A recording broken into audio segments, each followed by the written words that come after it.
दोस्तों, जब भी आप यूपीएससी सिविल सर्विसेज एग्जाम की जर्नी स्टार्ट करते हो, आपको लगता है प्रीलिम्स एग्जाम सबसे इंपॉर्टेंट है। लेकिन उतना ही इंपॉर्टेंट, इवन उससे कहीं ज्यादा इंपॉर्टेंट होता है आपका मेंस एग्जाम। बट मेंस की प्रिपरेशन में सबसे बड़ा चैलेंज होता है आंसर राइटिंग प्रैक्टिस। और चलो वो तो हम कर भी लें, उसका इवैल्यूएशन कैसे होगा? तो चलिए, आपके लिए टेक्स्ट बुक लेके आया है एक एआई पावर्ड प्लेटफॉर्म जो आपके आंसर राइटिंग को इवैल्यूएट करेगा। That's why you will be able to transform UPSC mains preparation in a very holistic way. अब मैं आपको बताने वाला हूं कि आपको ये सारा प्रोसेस यूज कैसे करना है, आपको ये सारा सिस्टम यूज कैसे करना है। एआई के थ्रू जो पावर्ड आपका पोर्टल है वो है edumind.ai।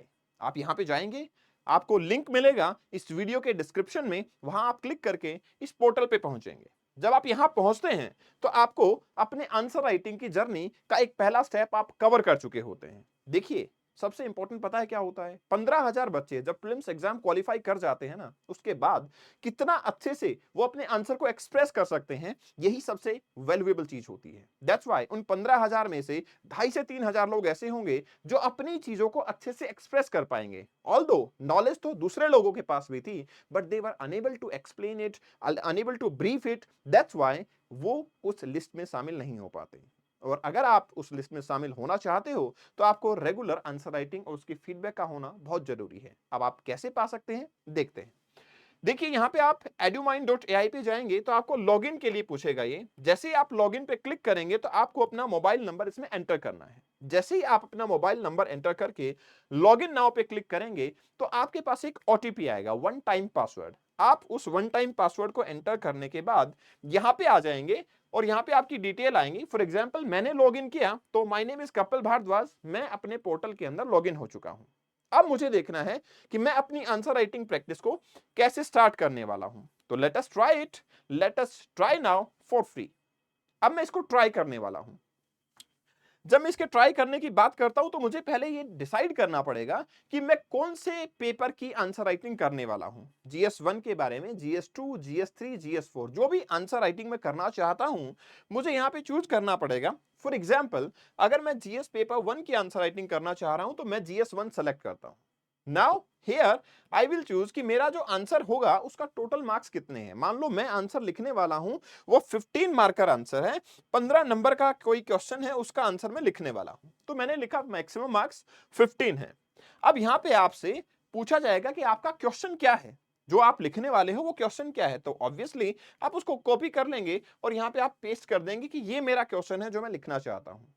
अब आपको यूपीएससी क्योंकि ऑफलाइन एग्जाम लेता है, तो आप सारा पेन एंड पेपर से ही प्रैक्टिस करेंगे। जब आपने पेन और पेपर से प्रैक्टिस किया तो ऑब्वियसली आपके पास में क्या आ गया, एक पीडीएफ आ गई। स्कैन करके पीडीएफ बनाएंगे, उस पीडीएफ को आप बड़ी आसानी से यहां अपलोड कर सकते हैं। फॉर एग्जांपल, मेरे पास किसी बच्चे का आंसर है और ये आपका आंसर जो है मैं यहां पे पेस्ट कर दूंगा। ठीक है, यहां पे आपका आंसर होगा वो मैं यहां पे पेस्ट कर दूंगा। Right, wait a minute.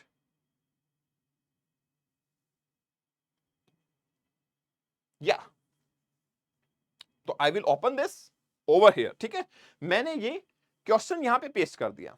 अब क्या होता है, जैसे ही मैंने अपलोड आंसर किया तो what AI will do, AI आपको करेगा ये कि आपने जो भी लिखा है उसको स्कैन करेगा और उसको सॉफ्ट फॉर्म में कन्वर्ट करेगा। अब हो सकता है आपको लगे कि सर, मैंने तो ये वर्ड लिखा था और एआई ने इसको इंटरप्रेट करके इस वर्ड को यहां पे लिखा है।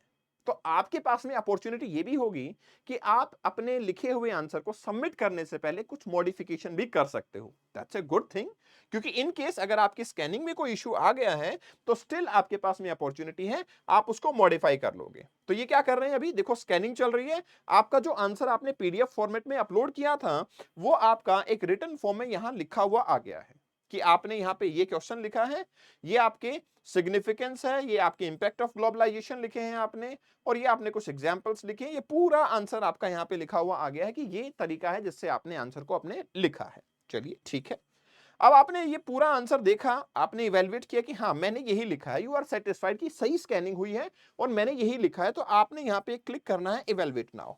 तो अब ये क्या कर रहा है, जो टॉपर्स हैं उन्होंने जो आंसर लिखे हैं उसके कंपैरिजन में आपके आंसर को इवैल्यूएट किया जा रहा है कि टॉपर जो आंसर लिखते हैं और आपने जो आंसर लिखा है उसमें कितने डिफरेंस है, क्या अच्छे पॉइंट लिखे हैं आपने, कहां पे इंप्रूवमेंट का स्कोप है। और ये सब चीजें करने के बाद ये आपको मार्क्स दे देता है कि आपको 15 मार्कर क्वेश्चन में यू आर गेटिंग 6 मार्क्स, आपको 6 नंबर मिलते हैं। अब 6 नंबर मिलते हैं, इसका मतलब कहीं ना कहीं कुछ कमी रह गई है, मुझे कहीं ना कहीं कुछ इंप्रूवमेंट करने की रिक्वायरमेंट है। Definitely you have the feedback for it. आपके पास यहाँ पे फीडबैक अवेलेबल है, आप यहाँ पे फीडबैक देख सकते हो अपना कि भाई आपके पास में आपका जो आंसर लिखा उसमें इंट्रोडक्शन लिखा था आपने, उसमें क्या स्ट्रेंथ है कि आपने अपना आंसर लिखा, उसमें ग्लोबलाइजेशन के बारे में, कल्चरल आइडेंटिटी के बारे में, डाइवर्सिटी के बारे में मेंशन किया है, and that's a good thing. वो आपके लिए काफी अच्छी चीज है। इवन आपने लोकल कल्चर के बारे में भी लिखा है जो एक काफी हाई वैल्यू ऐड करता है। अब क्या हो सकता है, कुछ वीकनेस भी है। वीकनेस में क्या है कि आप अगर चाहते तो कुछ रिलेवेंट डेटा डाल सकते थे, ठीक है ना, कुछ एग्जाम्पल या रिलेवेंट डेटा जो है आपको डालना चाहिए था, ये इसका सजेशन हो गया है। अब अगर आप फर्दर ऊपर जाते हो तो आपको यहां पे देखो ये बोलेगा कि एरिया ऑफ इंप्रूवमेंट में आप अपने इंट्रोडक्शन के अंदर कुछ रिसेंट एग्जाम्पल या कुछ स्टैटिस्टिक्स या कोई करंट अफेयर का एग्जाम्पल वो इंट्रोड्यूस कर सकते हो ताकि आपका क्वेश्चन रिलेवेंट लगे। इसके बाद में इंप्रूवमेंट का स्कोप आता है आपके बॉडी पार्ट में। फिर से बताएगा कि आपकी स्ट्रेंथ क्या है, आपने यहां पे अच्छे एग्जांपल्स भी दिए हैं, वेल ऑर्गेनाइज क्लियर सब हेडिंग्स लिखी हैं, दैट्स अ गुड थिंग। लेकिन यहां पे कुछ वीकनेस भी है। क्या वीकनेसेस हैं, आपका जो एनालिसिस है वो मल्टी डायमेंशनल नहीं है। मल्टी डायमेंशनल नहीं है तो आपको थोड़ा सा क्या करना पड़ेगा, यहां पे जो क्वेश्चन आपने लिखा, जो स्टूडेंट ने लिखा है वो मैंने पढ़ा और मुझे क्या फील हुआ कि उसने ग्लोबलाइजेशन को ये बोल दिया कि यार कल्चर मिनिमाइज हो जाता है, कल्चर कहीं ना कहीं वैल्यू खत्म हो जाती है, कल्चर उस लेवल पे डेवलप नहीं हो पाता। उसने पॉजिटिव एस्पेक्ट के बारे में बात नहीं की, ग्लोबलाइजेशन से कल्चर शेयरिंग भी तो होता है, हम एक दूसरे के कल्चर को सीख भी तो पाते हैं, ये चीजें भी होती हैं। तो आप यहाँ पे डेफिनेटली ये चीजें ऐड कर सकते हो, पॉजिटिव एस्पेक्ट ऑफ ग्लोबलाइजेशन को आप ऐड कर सकते हो, ये यहाँ पे सजेशन आ गया है। दूसरा, कुछ कुछ पॉइंट यहाँ पे रिपीटेटिव थे तो वो रिपीटेटिव पॉइंट को आपको हटाना पड़ेगा। एग्जाम्पल जैसे डाइवर्सिटी के बारे में आपने बार बार लिखा है, आप देखोगे पीडीएफ को तो आपको पता लगेगा डाइवर्सिटी के बारे में बार बार लिखा है, तो एक ही पार्ट को बार बार लिखना is not a good task, वो हमें अवॉइड करना चाहिए, ठीक है। इसी तरीके से जब आपने कंक्लूजन लिखा है तो उसमें बताया गया कि आपने बहुत इफेक्टिवली समराइज किया है, कल्चरल डाइवर्सिटी को आइडेंटिटी के साथ में आपने कोरिलेट भी किया है, और आपने ग्लोबलाइजेशन का और आपके लोकल कल्चर का एक अच्छा बैलेंस बना के कंक्लूजन लिखा है। लेकिन कुछ सजेशन है, कुछ वीकनेसेस हैं जहां पे आप काम कर सकते हो।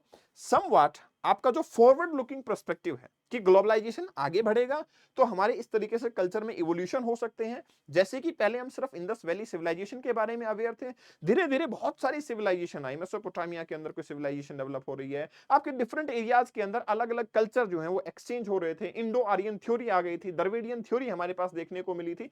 तो ये सारा इवोल्यूशन आने वाले टाइम पे और ज्यादा देखने को मिल जाएगा। ये कुछ शॉर्ट ऑफ सजेशंस आपके पास में मिल जाते हैं। अब आपको चाहिएगा एक मॉडल आंसर कि सर ठीक है मैंने समझ लिया, इंप्रूवमेंट हो गया, what is the model answer. तो आपको सिंपली यहां पे देखो डाउनलोड द पीडीएफ पे क्लिक करना है, आपकी पीडीएफ डाउनलोड हो जाएगी और ये edumind.ai, यहां पे आपका मॉडल आंसर देखने को मिलेगा कि ये क्वेश्चन था और ये आपका मॉडल आंसर हो सकता है। इंट्रोडक्शन अच्छा ये होगा, ठीक है, डायरेक्ट इंट्रोडक्शन लिखना है तो आप ये लिख सकते हो, बॉडी पार्ट में ये आपके सब पार्ट्स रह सकते हैं जिसके ऊपर काम कर सकते हो आप, और उसके बाद में आपका कंक्लूजन होगा तो कंक्लूजन के अंदर दिखेगा कि आप इस तरीके से अपने आंसर को कंक्लूड कर सकते हो, ठीक है। अब इसके साथ साथ में यही पीडीएफ आपको क्या दे देगी, इस पीडीएफ के अंदर आपको जो आपका इवेल्युएशन हुआ है वो भी यहाँ पे दिख जाएगा। तो नेक्स्ट टाइम जब आप मॉडल आंसर पढ़ोगे तो आप अपने सजेशंस को भी देखोगे कि हाँ रियल में मैंने ये पॉइंट लिखा था, ये पॉइंट की बजाय ये पॉइंट अच्छा लग रहा है। एक कंपैरेटिव स्टडी जब होगी तो आप उसको बहुत बेहतरीन तरीके से कर पाओगे। अब क्या होगा, सर जब मैंने इसको पढ़ लिया तो मैं इस आंसर को दोबारा लिखना चाहता हूं, तो फिर क्या स्कोप है मेरे पास में। देखो अगर आप यही आंसर को दोबारा लिखना चाहोगे तो आपकी पूरी हिस्ट्री यहां पे सेव हो जाती है। जैसे कि मैंने पहले ही इस आंसर को इवेलुएट किया, बच्चे से लिखवाया और मैंने इवेलुएट किया, उसको 5 मार्क्स आए 15 में से, मैंने उसको बोला कि कुछ इंप्रूवमेंट और करो, उसने इमीडिएटली दोबारा मुझे लिख के दिया और फिर से 15 में से 6 मार्क्स आते हैं।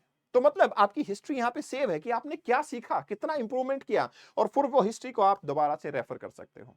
That is going to be a pleasant journey.